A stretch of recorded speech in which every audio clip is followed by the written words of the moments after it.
magpipigil. Tataya lahat, hindi magtitipid. Gagawin ang dapat kong gawin. Alam ko na magagawa ko rin. Balang araw maging icon. Gusto ko kagaya ko si Idol. Mala Michael Jordan umahis ko.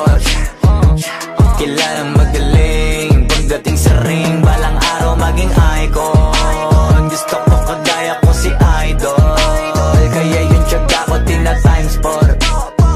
Rat-rat lagi parang rifle. Huwag na huwag ka kakagat sa fake. Iwas ka sa foul. Huwag kang makampante, ingat sa galaw. Huwag puro atake, aralin dumipensa. Minsan din depende yan kung paano ka pumwersa. Minsan kailangan pagbay ng pasensya. Isa yan sa mga pangunahing diferensya. Pag natambakan ka na doon ka mag-apit. Pero pag nakalaman ka na nakakampante, sana kuha mo yung punto. Mula simula hanggang sa dulo.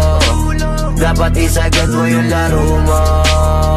Dapat lagi nakatuto kada minuto. Balang araw maging icon. Gusto ko kagaya ko si Idol. Mala Michael Jordan umahis ko.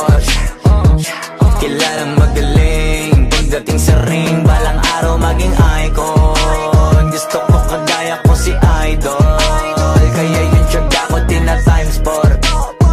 Rat-rat lagi parang rifle. Kasama na sa laro, natural lang madapa, natural lang matalisod, natural mabutata.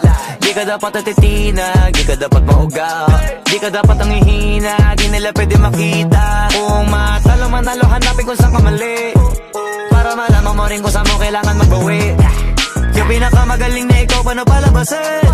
Dapat ay wala kang pagkakataon na palalapasin. Bawala malambot na binte, kailangan buuan dibdib. At sa sarili may believe, kasi may gustong marating. At patunayan sa marami kahit na paunti-unti na balang araw maging icon. Gusto ko kagaya